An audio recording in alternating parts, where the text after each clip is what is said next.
Estás en sintonía de Radio Maranata. Cristo viene.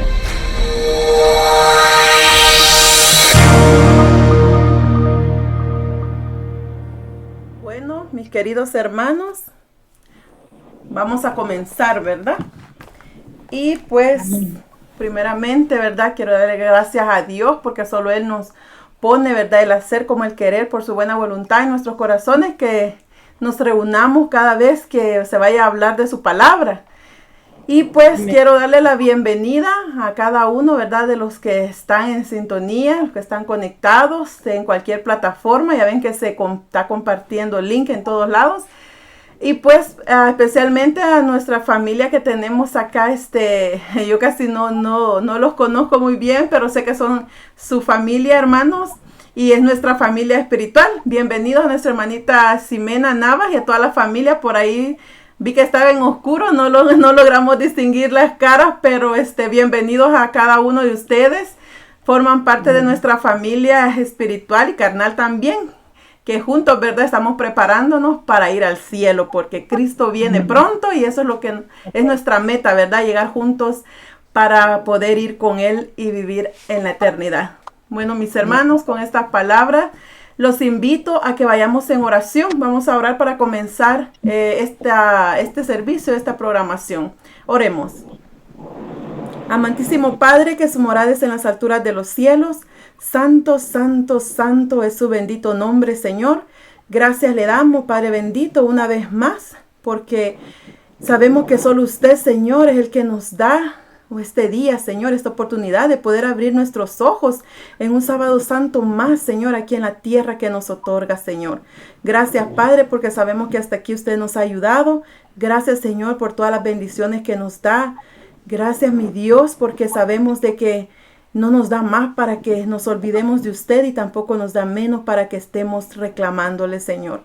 Gracias por todo el infinito amor que muestra con cada uno de nosotros a cada instante, y nosotros sin merecerlo y a veces sin reconocerlo, Señor. Venimos ante su presencia, primeramente buscando, Señor, el perdón de nuestros pecados.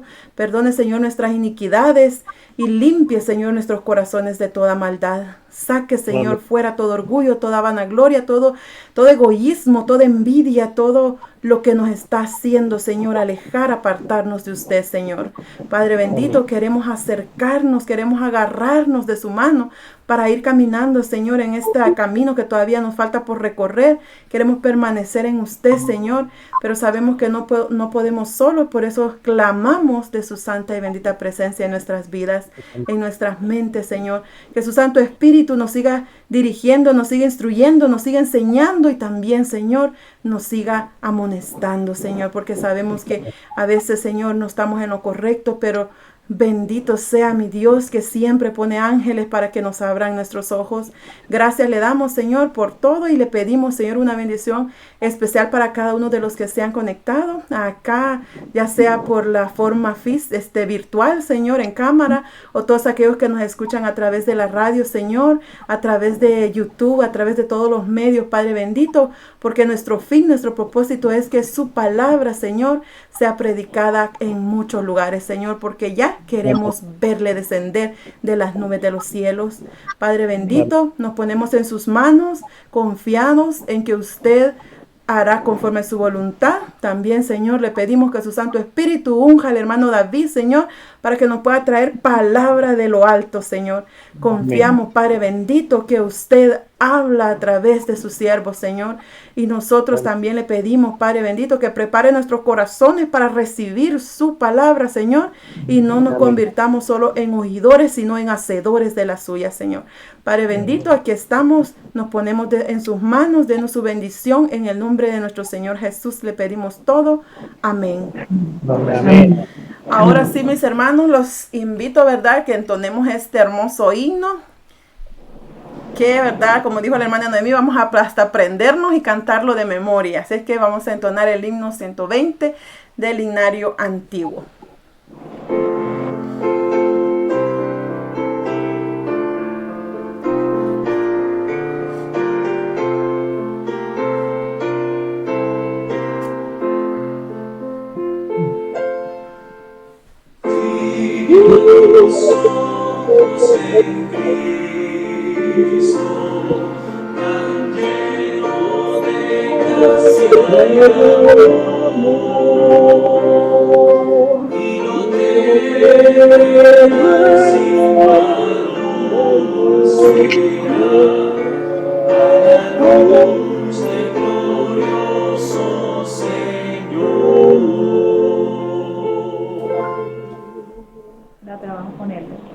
Amén.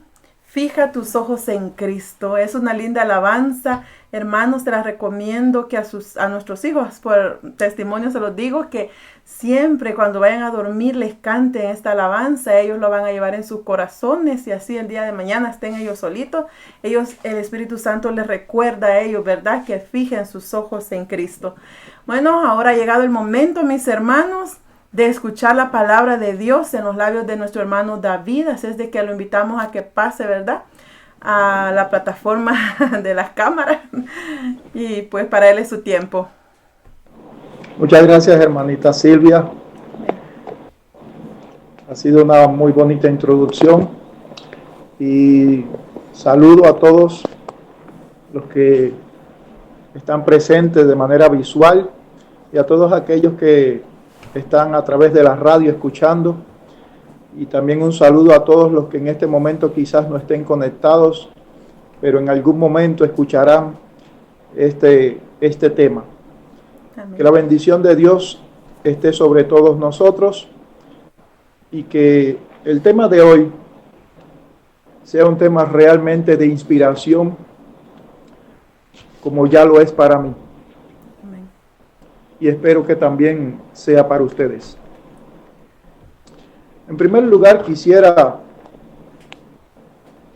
hacerles una pregunta a todos.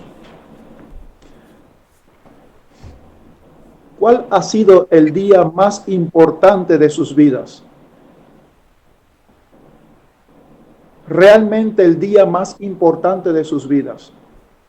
No estoy diciendo el día más feliz de sus vidas, no estoy diciendo el día más emocionante de sus vidas. Estoy diciendo el día más importante de sus vidas. Puede ser que nuestro aniversario de nacimiento sea importante porque nuestra familia nos deseaba que llegáramos, y a través de los años, cada vez que cumplimos un aniversario, pues nos han manifestado su amor, su cariño.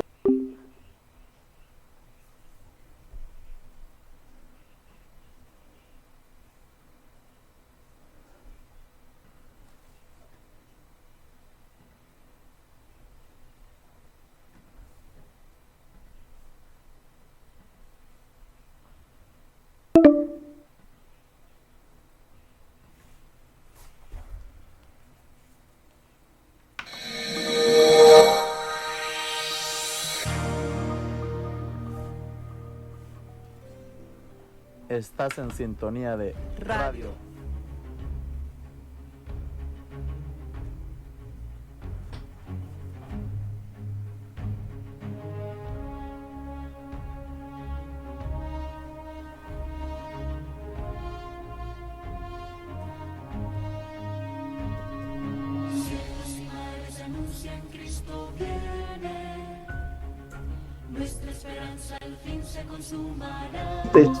Y el momento más importante de su vida fue cuando perdí a mis padres y tuve que enfrentar la mantención de mis hermanos más pequeños o la responsabilidad de una casa. Quizás cuando tuve que enfrentar una situación de enfermedad y finalmente el diagnóstico fue que finalmente estaba sano. ¿Cuál es el día más importante de tu vida? El de mi bautizo. No te voy a pedir que respondas en este momento, pero te voy a pedir de favor que reflexiones, porque al final del tema yo quiero realmente regresar a esta pregunta. ¿Cuál es el día más importante de tu vida?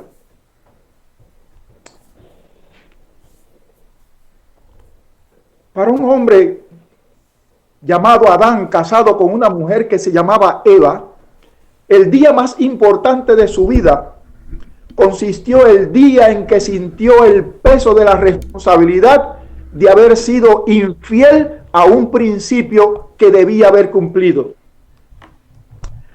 Y ese día llegó a ser el día más importante de su vida, no porque fue el día de su peor desgracia, sino porque fue el día en que él pudo obtener la más inmensa y gigantesca promesa de que su culpa por el pecado que había cometido, él quedaba liberado.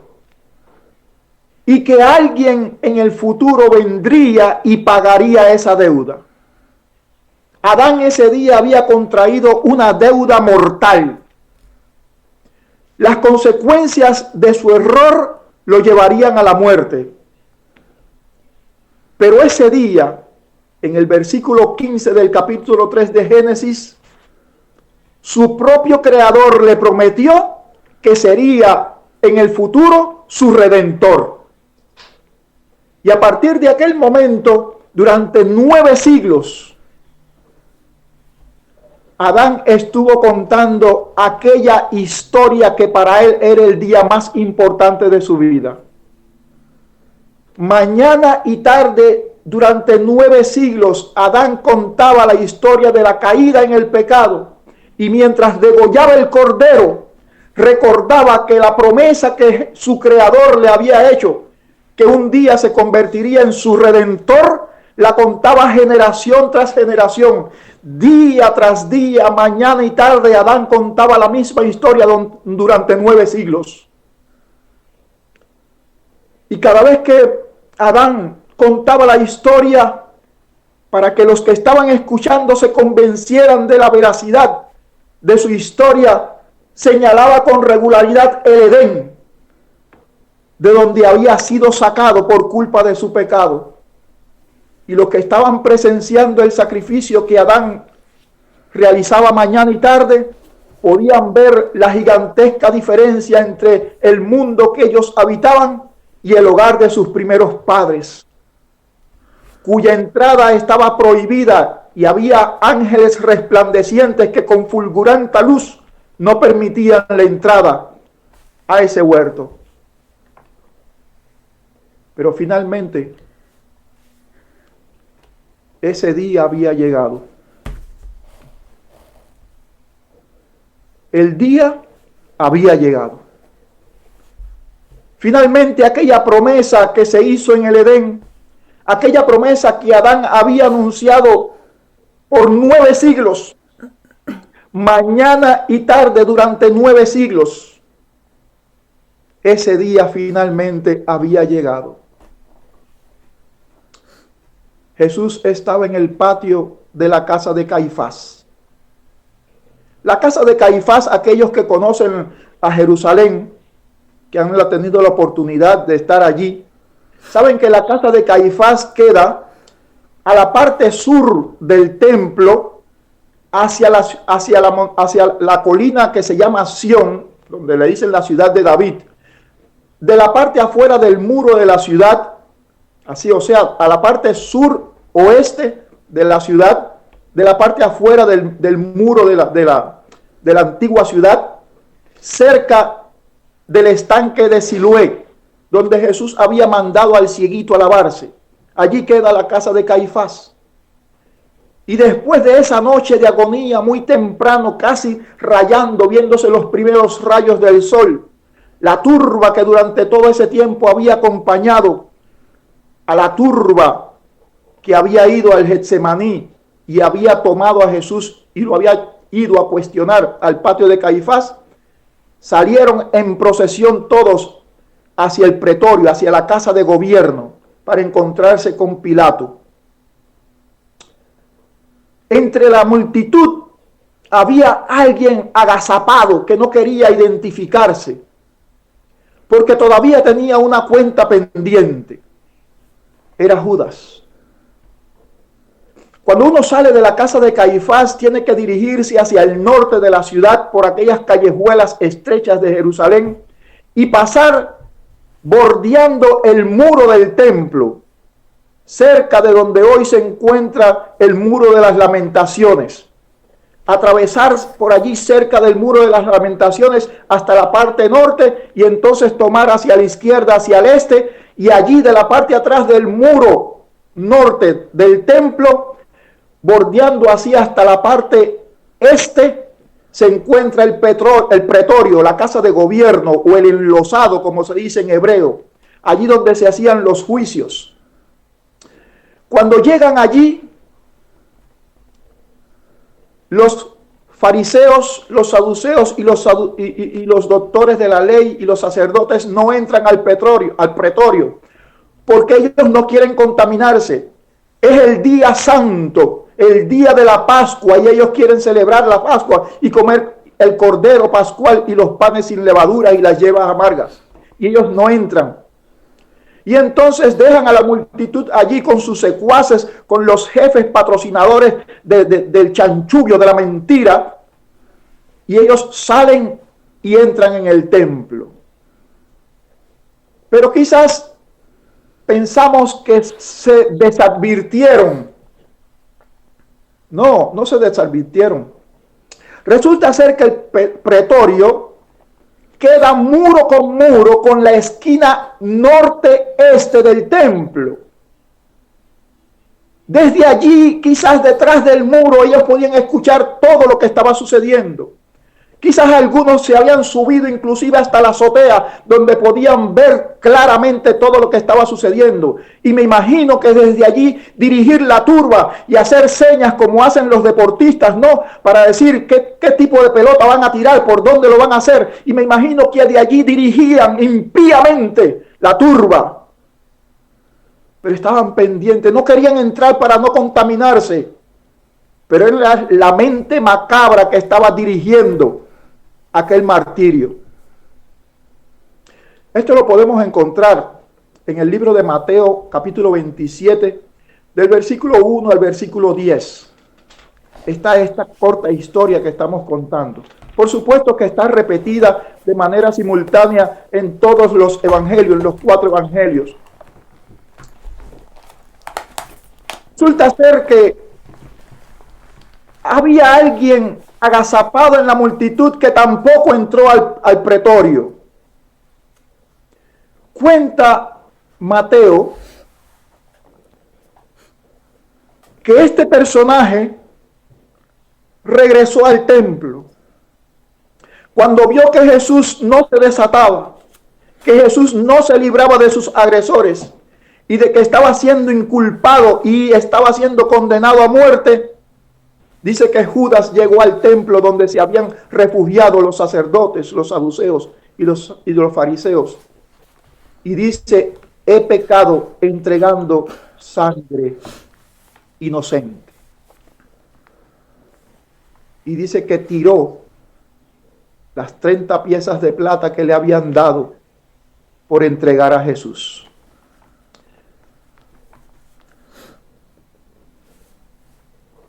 Si nosotros pasáramos por alto a veces las referencias, no fuera tan contundente estos hechos.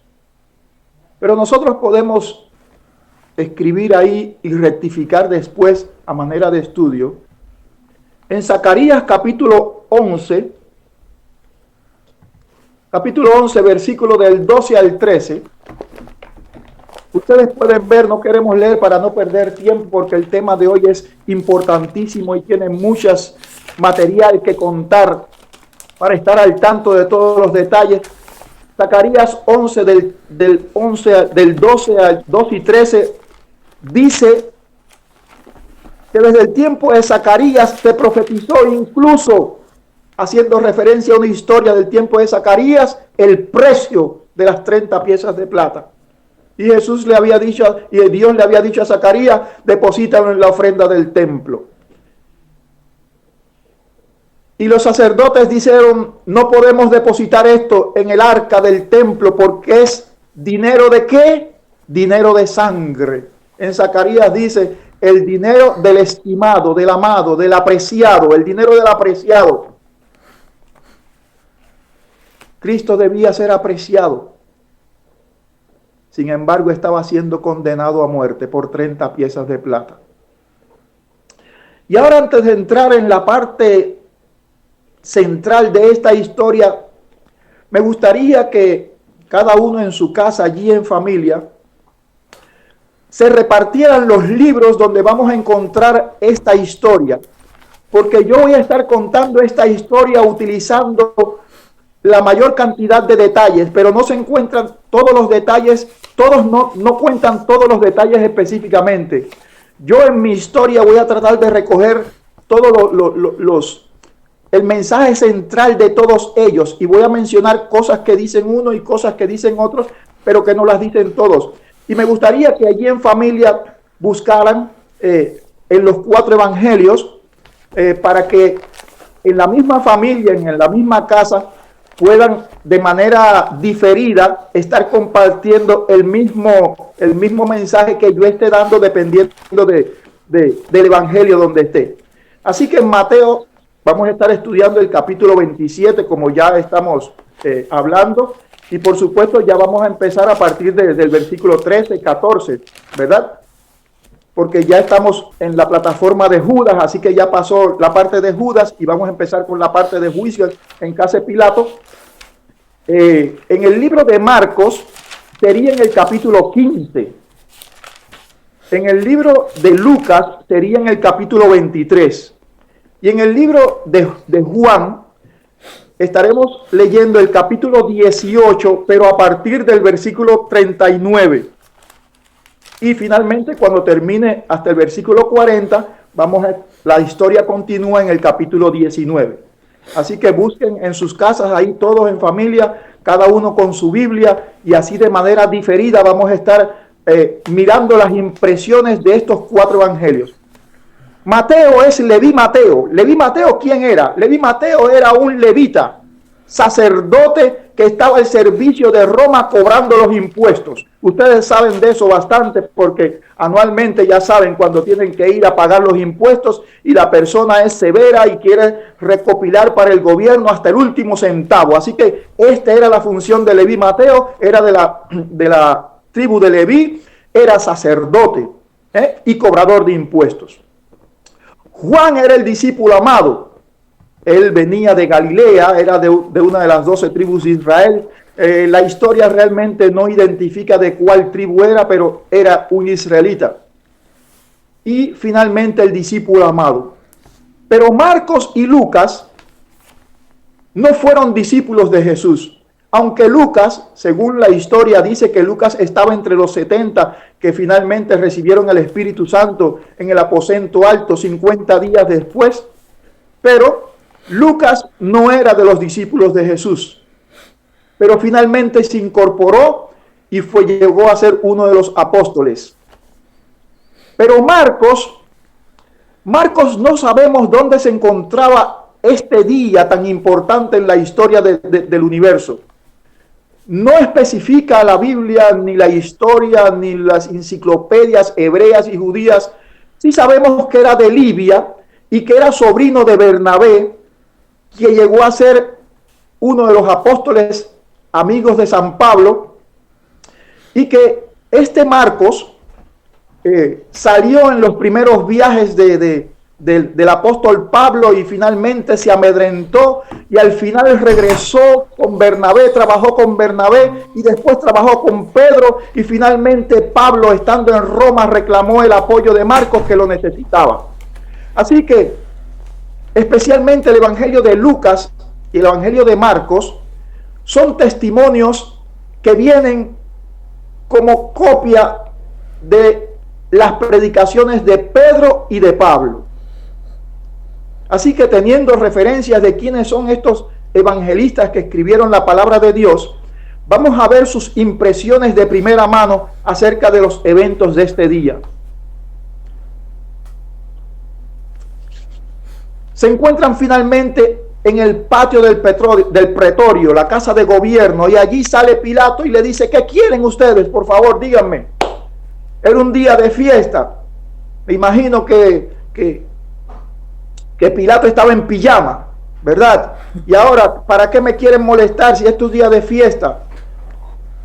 Y traían al reo y dice: queremos que nos ayudes para juzgar a este hombre. Y dice: júzguenlo ustedes por las leyes de los judíos. Ese es su problema. Pilato estaba informado de todo lo que estaba pasando y sabía que eso eran problemas de celo, de egoísmo, ¿verdad? De orgullo. No era un problema grave, pero la turba dijo algo que lo detuvo y le dice: pero nosotros no tenemos la autoridad de matar a alguien. Y automáticamente entendió que estaba hablando de la crucifixión. Pero resulta ser que si nosotros nos vamos al libro de Lucas, aquellos que tienen abierta todos los capítulos, en el libro de Lucas, Lucas relata en el capítulo 23 que cuando llegan allí, él sabe que Herodes, el rey Herodes, estaba en Jerusalén, y entonces le hace un favor Herodes y envía a Jesús, y Herodes se pone muy contento, ¿verdad? Porque Herodes, escuchando todo lo que se hablaba acerca de Jesús y sus milagros, quería ver y entrevistarlo, y que le diera alguna muestra, que hiciera algún milagro allí frente a Herodes. Y entonces Herodes recibe a Jesús y lo entrevista, pero Jesús, según la historia, dice que guardaba ¿qué? Silencio. No respondió absolutamente nada. Y finalmente, terminando su espectáculo allí, Herodes lo regresa a Pilato. Y entonces Pilato sale al patio y recibe a Jesús y lo interroga. Y en su interrogación finalmente no encuentra ningún delito. Y sale y le dice: no encuentro ningún delito. ¿Y de qué acusaban a Jesús? En primer lugar, los acusadores mentían diciendo que Jesús había dicho que no era lícito dar tributo, pagar el tributo, pagar los impuestos al César. Ya habíamos en estos días pasados, especialmente el día 12, en la interrogación que le hicieron acerca de las monedas, que respondió Jesús. Y Jesús en ningún momento había dicho que no era lícito darle tributo a César. Pero los testigos mentirosos, embusteros allí, trataron de tergiversar el testimonio de Jesús. Pero Pilato tenía todos los informes y no tomó en cuenta. También acusaron de que Jesús había dicho que derribaría el templo y edificaría, y que se había hecho llamar o titular Hijo de Dios, el Cristo. Y finalmente Pilato les dijo: yo, como representante del Imperio Romano, de la política del Imperio Romano, no hallo nada. Y entonces la turba, impulsada por los dirigentes judíos, le dijo: si tú no nos apoyas, no eres amigo del César, porque él se hace llamar Rey de los Judíos. Y ahora escuchen la frase que dice: porque nuestro rey es el César.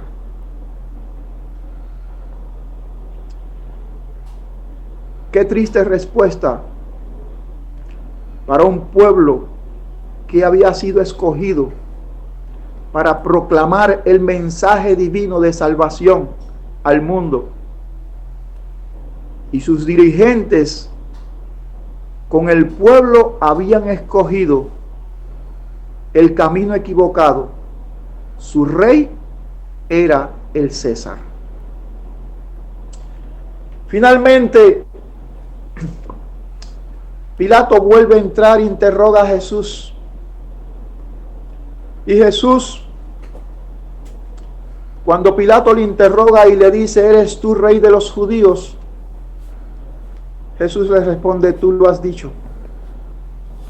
Y entonces empieza a filosofar entre Pilato y Jesús y le dice: si eres rey de los judíos, ¿por qué permites estas cosas? Y entonces Jesús le responde: porque yo para esto, escuchen esta frase que dice Jesús, yo para esto he venido. Si este fuera mi reino, mis súbditos pelearían por mí, pero mi reino no es de este mundo. Yo para esto he venido. Y mi pregunta es, Amén. ¿dónde estaba dicho que Jesús vendría para esto? Yes. En Génesis 3:15 estaba dicho que Jesús vendría para eso. Él le había prometido a Adán que vendría a cumplir su promesa. Se la confirmó a Noé cuando Noé pascuó del mundo antediluviano al mundo contemporáneo. Le confirmó la promesa a Abraham, le confirmó la promesa a Isaac, le confirmó la promesa a Jacob, le confirmó la promesa a Moisés cuando hizo pascuar al pueblo de Israel de Egipto para darle la tierra que fluía leche y miel. Esa ciudad llamada hoy la ciudad santa. También había confirmado su promesa con Esdras, Nehemías, con Daniel, cuando estaban cautivos en Babilonia, y los había hecho regresar, reconstruir la ciudad, el muro y el templo, para que finalmente este día llegara. Por eso Jesús decía, yo para esto he venido. Jesús no estaba fuera de contexto, pero nadie entendía. Finalmente se le alumbró la chispa a Pilato y recordó que siempre Roma le liberaba un preso. Y entonces se le hace la propuesta a los judíos que va a liberar a Jesús. ¿Y saben lo que hace el pueblo? Les dicen que liberen a Barrabás. A Barrabás, un ladrón, un criminal, un mentiroso que ellos mismos habían apresado y lo tenían preso en la cárcel por juicio de los propios judíos. Porque las revueltas que hacía Barrabás perjudicaban la reputación del pueblo de Israel con Roma.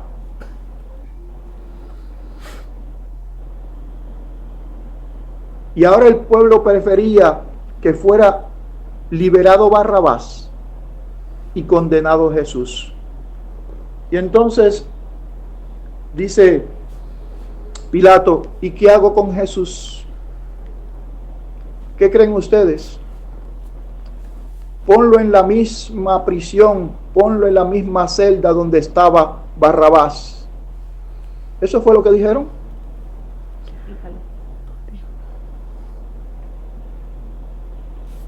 Pilato acababa de decir que no hallaba nada malo en este hombre.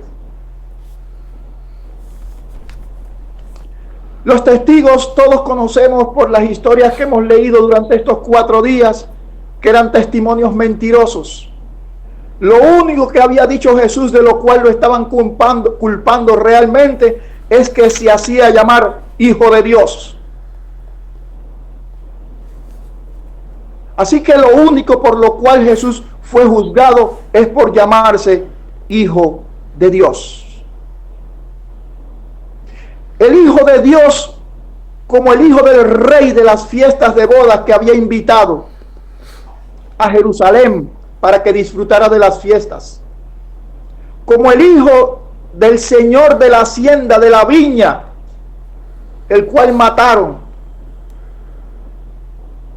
Jesús era el hijo del rey que había venido a la viña, que había venido a la ciudad. Y por eso lo estaban culpando. Finalmente, Pilato, en un acto de desentenderse, Pilato se lava las manos y dice: inocente soy yo de la sangre de este hombre, dijo. Escuchen bien la frase de Pilato. Cuando los dirigentes de Israel debieran abogar por el justo, lo estaban condenando. Pero Pilato, el representante de Roma, que subyugaba a Israel, dijo una frase tan elocuente que aunque él no se dio cuenta, retumbó en todo el universo. Inocente soy yo de la sangre de quién? De este justo. Aún la inspección del cordero para el sacrificio, a pocas horas del sacrificio, era impecable. No había nada malo que se hubiera podido encontrar en aquel cordero. Finalmente Pilato se lavó las manos y los entregó y dijo: hagan con él lo que ustedes quieran. Y finalmente comenzó la procesión. La procesión que lo llevó hasta el Calvario, llamado el Gólgota. Y allí comenzó el acto de crucifixión. ¿A qué hora pasó esto? Nosotros podemos estar leyendo en los versículos 45 y 46 y me gustaría que textualmente sí me leyeran estos textos. ¿Cuál hora? Marcos, en Mateo, capítulo 27, versículos 45 y 46. ¿Puede leer alguien? Otra persona puede leer en Marcos 15, 33 y 34.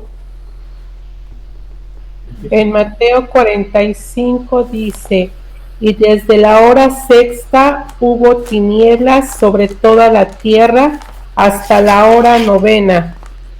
Cerca de la hora novena, Jesús clamó a gran voz diciendo: Elí, Elí, lama sabactani. Esto es: Dios mío, ¿por qué me has abandonado? Amén. ¿Alguien puede leer Marcos 15, 33 y 34? Amén. Dice así, 33 y 34, ¿verdad? Sí. Cuando vino la hora sexta, hubo tinieblas sobre toda la tierra hasta la hora novena. Y a la hora novena Jesús clamó a gran voz diciendo: Eloí, Eloí, lama sabactani, que traducido es: Dios mío, ¿por qué me has desamparado? Dice que era la hora sexta hasta la hora novena. La hora sexta en el calendario, en el horario hebreo, la hora primera es las 6 de la mañana. Y me imagino que a esa hora empezó toda la procesión hacia la casa de Poncio Pilato, allá al juzgado, a la casa de gobierno. Y la hora tercera es las 9 de la mañana. La hora sexta es las 12 del día. Y la hora novena es las 3 de la tarde. Y según los pasajes que hemos leído, entre las 12 del día y las 3 de la tarde, hubo ¿qué cosa? Tinieblas. Un manto oscuro se posó sobre la ciudad de Jerusalén. Era difícil que Dios pudiera contemplar con toda la claridad el martirio de su propio Hijo. Quedó nublado la vista de los otros mundos de los seres santos para que no vieran la hora más terrible en que el creador y sustentador del universo estaba siendo martirizado. Dice que clavaron a Jesús con enormes clavos sobre el madero. Dice que saliendo en la procesión hubo un hombre llamado, un hombre de Cirene. ¿Cómo se llamaba el hombre de Cirene? José de Arimatea. José de Arimatea. Así que José de Arimatea le pusieron la cruz de Cristo para que lo ayudara. Y todos conocemos el trayecto desde la casa de gobierno hasta el Calvario, que se encuentra en el muro norte de la ciudad, la parte exterior. Allí era una parte alta que hay en el monte Moria, y allí en uno de los costados de las faldas de esa pequeña colina en la cumbre del monte Moria era la zona donde se crucificaban, porque desde allí, desde cualquier ángulo, se podía ver la crucifixión, y como eso eran actos que se usaban para tomarlos como ejemplo, entonces se anunciaba y allí estaban crucificando. Jesús fue crucificado con 2 personas más. Fue crucificado entre 2 ladrones.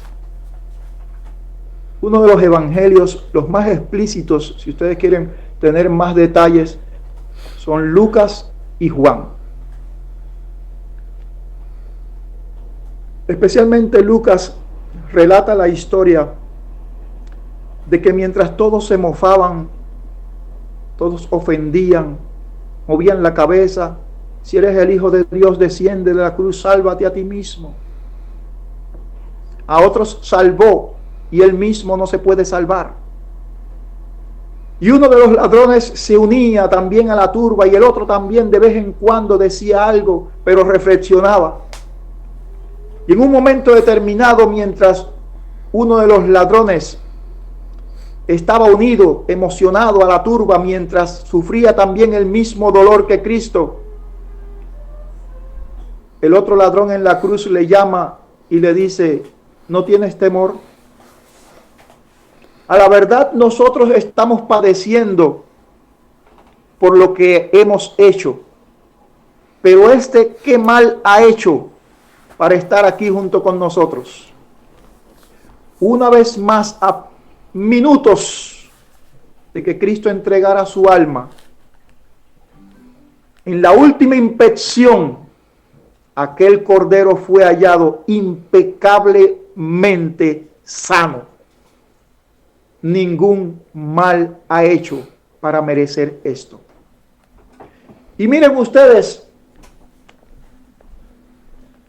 recuerdo que cuando estaba yo pasando por una de las etapas más difíciles de mi vida,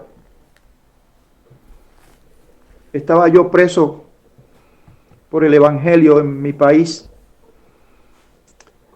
y mi hermano se iba a casar. Imagínense, una persona presa es una persona marginada desde todos los sentidos, amarrado de pies, de manos, de mente y de corazón. Aquellos que han tenido que pasar una experiencia así saben a qué me refiero. Y los que no, pues pueden imaginarse lo que es estar preso. Y me llega un mensaje de mi hermano mayor que se quería casar y que si yo le podía ayudar económicamente. Y cualquiera de ustedes que escucha esto dice: qué locura, pero yo siempre he sido el negociante en la casa, el que de más habilidades para los negocios.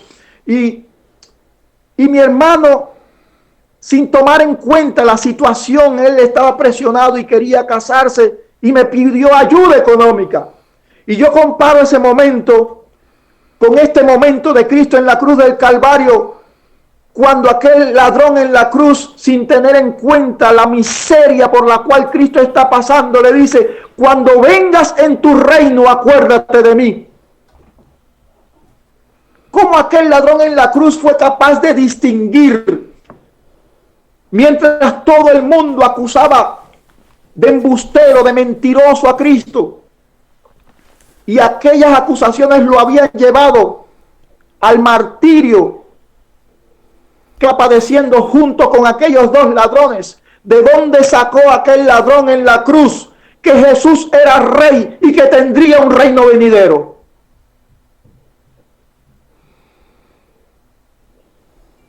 Acuérdate de mí, dice el ladrón en la cruz textualmente, cuando vengas en tu reino.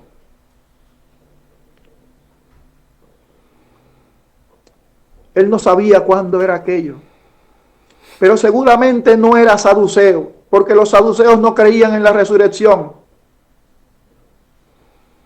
Seguramente él era de los fariseos o de cualquier otro credo, de los que sí creían en la resurrección. Y Jesús le dijo: de cierto te digo hoy, que cuando esté en mi reino, cuando llegue el día de mi reino, Tú serás uno de los que estarás conmigo.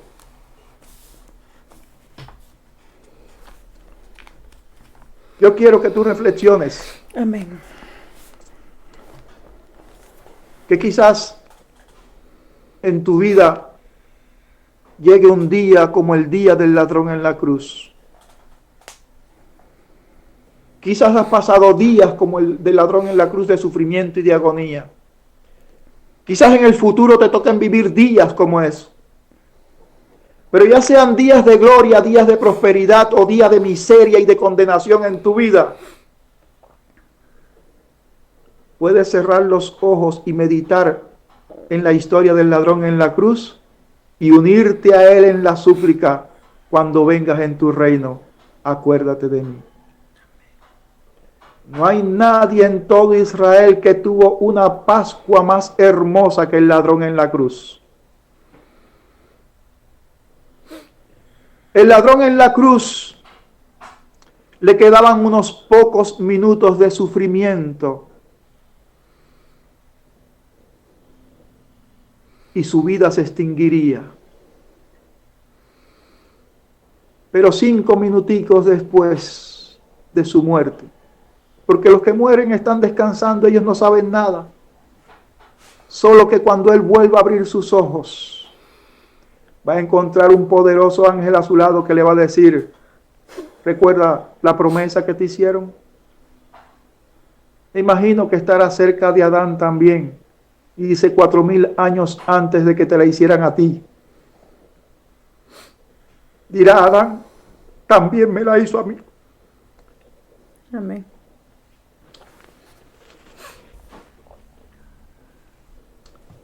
Yo no sé si Jesús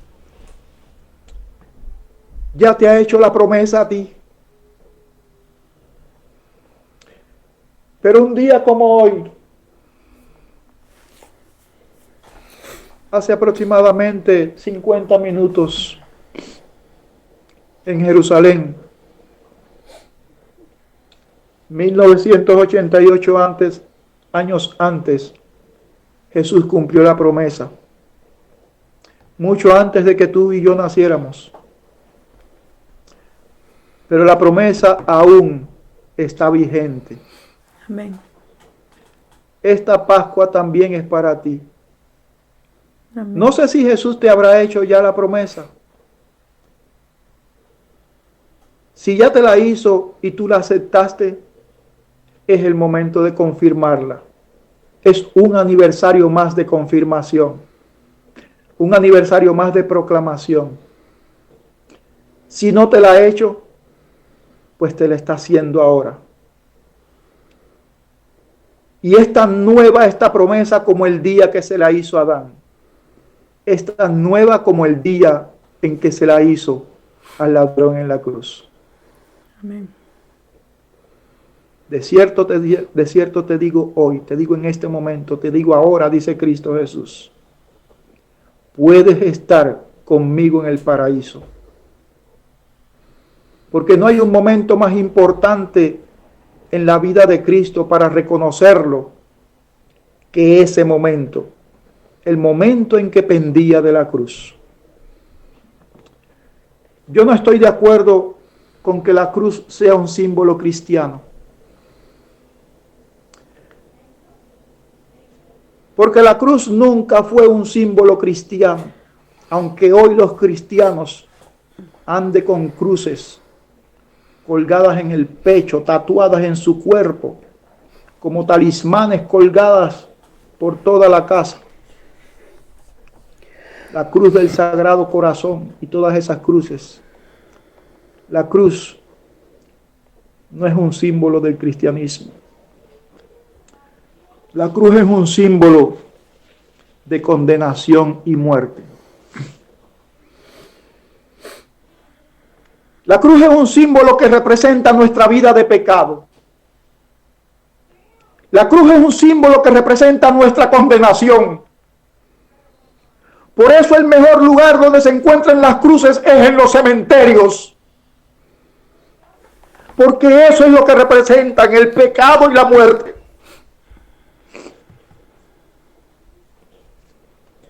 Y cuando Jesús prometió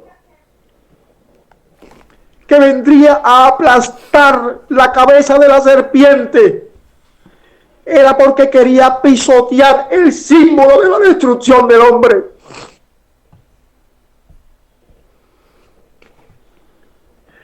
Por eso Jesús le dijo al ladrón en la cruz: estarás conmigo en el paraíso, donde nunca jamás verás una cruz. Y es la misma promesa. Si estás atado a sufrimiento, si estás atado a enfermedad, si estás atado a dolor, a odio, a maldad, a robo, a extorsión, a bullying, Jesús te dice las mismas palabras: te invito a mi reino donde nunca más volverás a ver una cruz.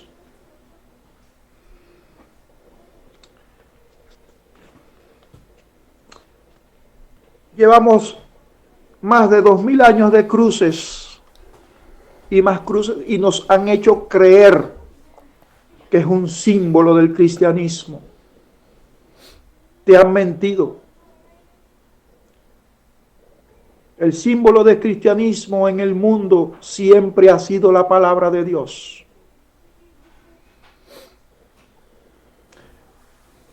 Siempre ha sido la palabra de Dios. Mañana te contaré por qué los fariseos, los saduceos y los doctores de la ley no se dieron cuenta de las promesas divinas. Se sabían muchas cosas de memoria, pero ¿por qué no sabían las promesas que Dios había hecho a través de los siglos de que Él vendría a morir por los pecados? Mañana te lo contaré. Lo cierto es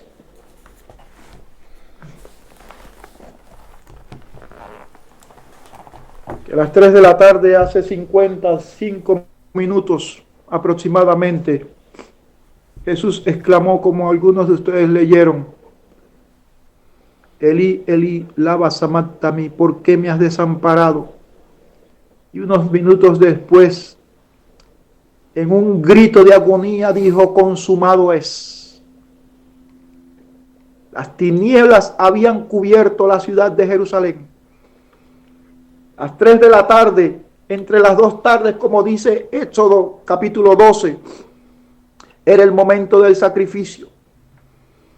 Los sacerdotes impíos, Caifás, que había acusado, me imagino que con un manto profano, porque la noche anterior había roto el manto sacerdotal sagrado, y con un manto profano se pretendía hacer el sacrificio de la tarde.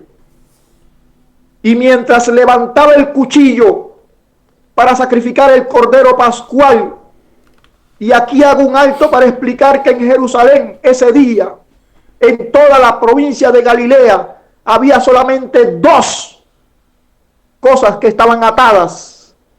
Una era el cordero para el sacrificio y otra era Cristo, que lo paseaban por toda Jerusalén. Jesús debía ser atado, porque el cordero debía estar atado en un lugar seguro para el sacrificio. No había 2 cosas en toda la provincia de Galilea que estuvieran atadas, solo el cordero, supuestamente para el sacrificio, y Cristo Jesús. Y Jesús estaba muriendo en la cruz y el cordero estaba pendiente a morir en el santuario.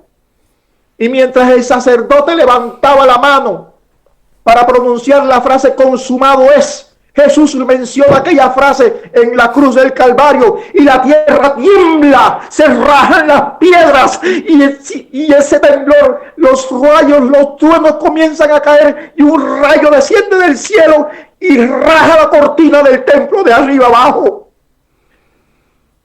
El lugar santísimo, que era el lugar donde se manifestaba la gloria de Dios, quedó descubierto, quedó expuesto. Nadie nunca había visto el lugar santísimo desde los tiempos de Moisés en el desierto. Todos espantados, temblaron de miedo. El cuchillo se le cae de la mano al sacerdote y el cordero escapa. Todos despavoridos huyen del recinto del templo, amedrentados y temerosos.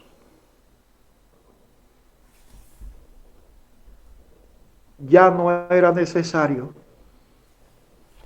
La promesa había sido cumplida. Amén. Consumado es. Mi promesa ha sido cumplida, dijo Jesús. Y dice, expiró. La promesa milenaria había sido cumplida. El valor que tenía el templo para representar,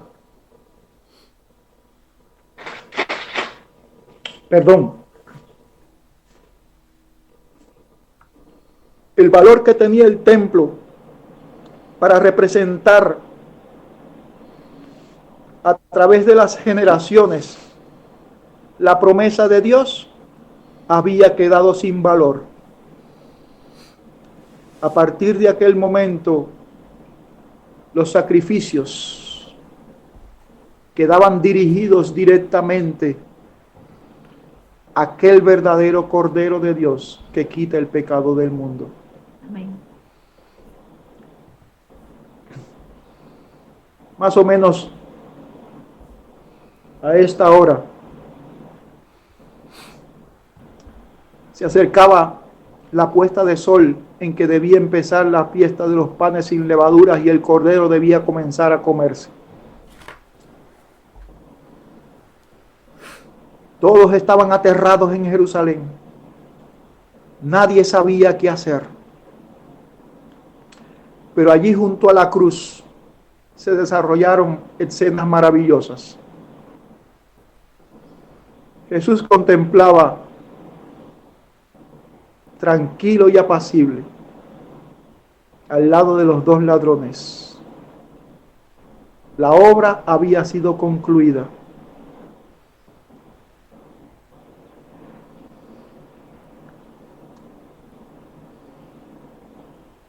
Dieron la orden de bajar a los reos de las cruces porque se avecinaba la puesta de sol. Vinieron los guardias romanos con un garrote a quebrar las piernas, porque al bajarlo de la cruz, los que estuvieran vivos para que no huyeran, y le quebraron las piernas a los dos ladrones. Pero no se la quebraron a Jesús porque ya, desde las 3 de la tarde, él había expirado. Pero para asegurarse, dice que uno de los soldados tomó una lanza y le hirió el costado. Y salió agua y sangre. Y posteriormente, en los estudios siguientes, estaremos hablando de este acto que fluyera del costado de Jesús agua y sangre.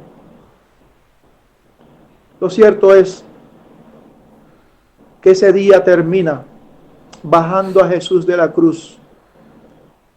Y un tal José de Arimatea, que este José de Arimatea era saduceo. Y según el relato bíblico era discípulo de Jesús. Él había creído en Jesús. Incluso dice el relato bíblico que él no había estado de acuerdo con la promoción de los saduceos. Los saduceos vienen especialmente de la tribu de Leví, que son de donde vienen los sacerdotes.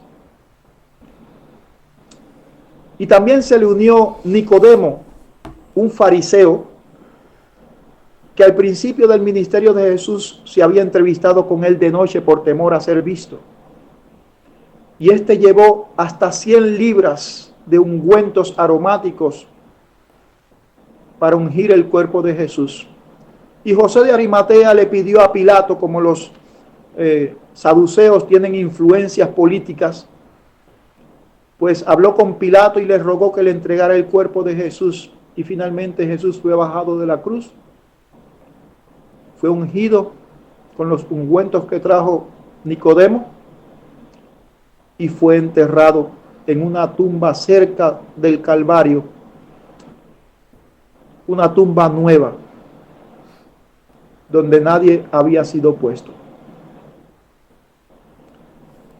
Si ustedes quieren ver referencias acerca de eventos proféticos, alguien me puede leer Salmos capítulo 22, versículos 16 al 18.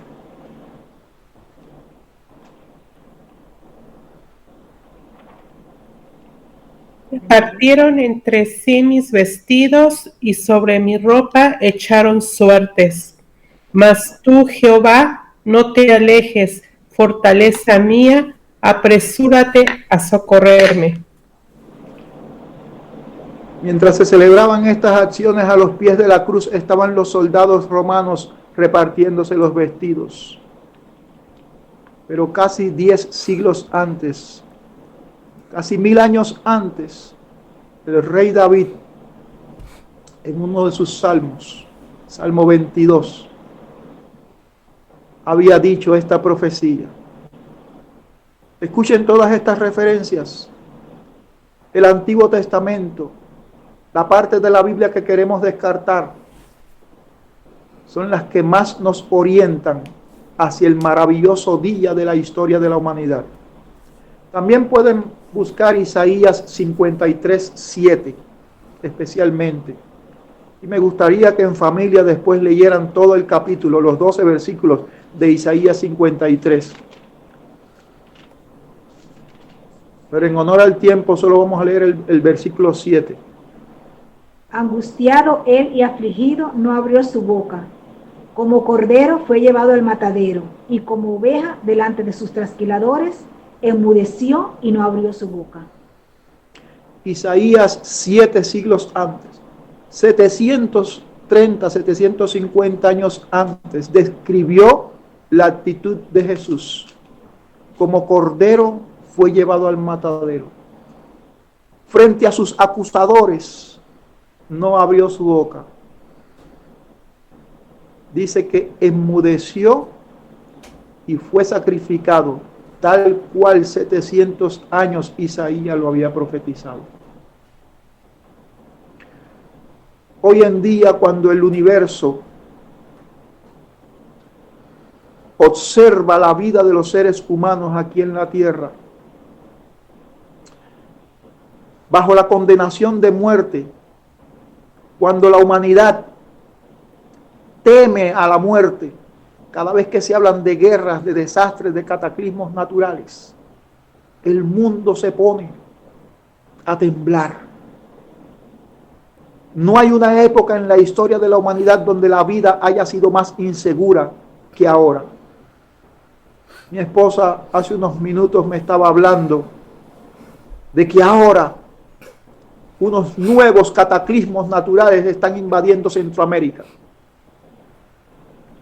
No hay un momento de la vida que sea tranquilo. Todos los días cuando nos unimos al tráfico para ir al trabajo y hacer nuestras necesidades, la vida está en peligro. Pero quiero decirte algo, hermanos y amigos que me escuchan. La muerte hoy ya no es un reto para la naturaleza humana. La muerte hoy ya no es una barrera para la naturaleza humana. Hoy no es el límite de las posibilidades del hombre, la muerte.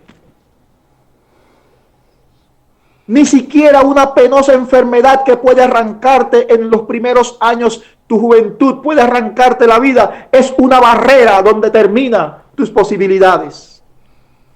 Un accidente que te sorprende y te quita la vida no es el fin de tus posibilidades. Por eso al principio del tema te preguntaba, ¿cuál es el día más importante de tu vida? Si cualquiera de los días que yo mencioné al principio del tema es un día importante para ti, quiero decirte algo, estás equivocado.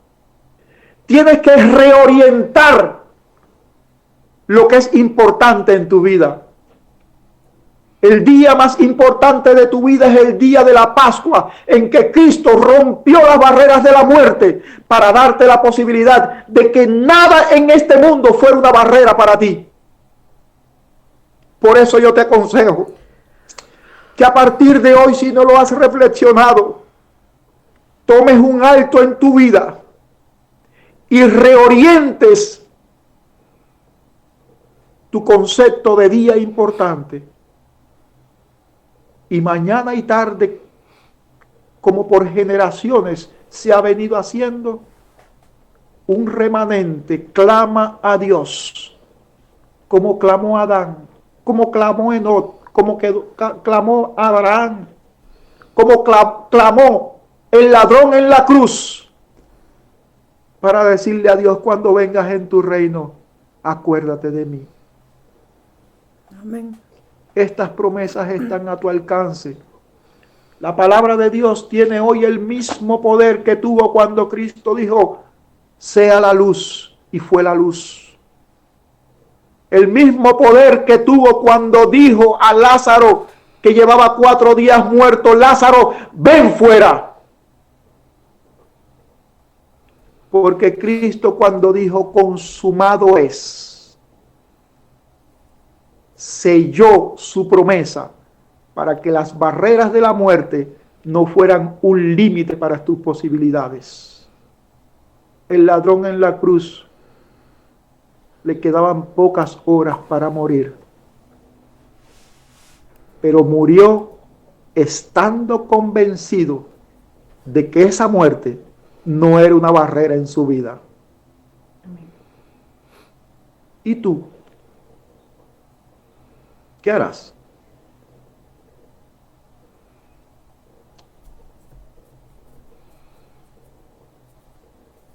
Espero verte mañana. Dios permita que mañana tu vida haya cambiado de manera definitiva por haber reflexionado en esta hermosísima historia que cambió el destino de la humanidad del hombre para siempre. Amén. Amén. Amén. Vamos a después de haber escuchado este emocionante tema, ¿verdad?, de la vida de Jesús, que nos llena a todos de nostalgia, de alegría, de gozo, de victoria. Les invito a que cerremos nuestros ojos en señal de consagración a Dios y oremos. Querido Padre y buen Dios de amor, gracias porque tú te has manifestado a la humanidad a través de los siglos. Gracias porque tu palabra está repleta de promesas para aquellos que la acojamos con amor, con gozo, con entusiasmo y con esperanza. Amén. Perdónanos, Señor, porque muchas veces hemos descuidado el día más importante de nuestra vida. Le hemos dado la importancia a otros días que tienen su importancia, pero no es el más importante. El día más importante para cada uno de nosotros debe ser el día en que tú te diste en lugar nuestro para redimirnos del pecado. Ayúdanos a vivir bajo ese manto de misericordia y de amor que tú nos prolongas, que tú nos pones delante de nosotros. Ayúdanos, Señor, a no quedarnos con este mensaje hermoso para nosotros, sino que podamos compartirlo Amén. con aquellas personas que todavía no saben lo que tú has hecho por cada uno. Permite, Padre, que esta semana nos haga reflexionar, nos avive la llama y que nosotros podamos reflejarte donde quiera que nos encontremos. Que utilicemos esta semana en que el mundo está receptivo a tu palabra y le podamos explicar que tú eres la resurrección y la vida, y que el que en ti cree, aunque esté muerto, vivirá. Amén. Permite que en aquel día glorioso, cuando tú vengas a buscarnos, nosotros estemos allí, nosotros, nuestros hijos, nuestros amigos, nuestros seres queridos, y todos juntos podamos ir a vivir a esa tierra que no cuesta nada, que no nos costó nada a nosotros, pero que tuvo su precio y que tú lo pagaste en nuestro lugar.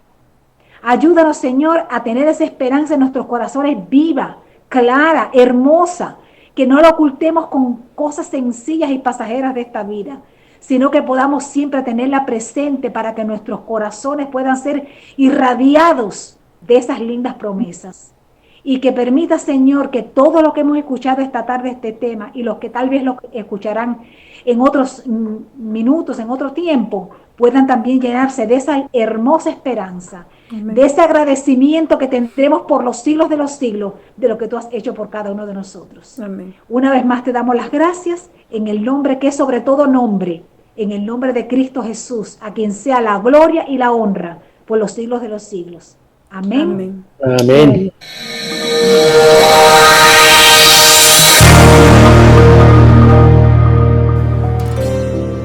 Estás en sintonía de Radio Maranatha. Cristo viene.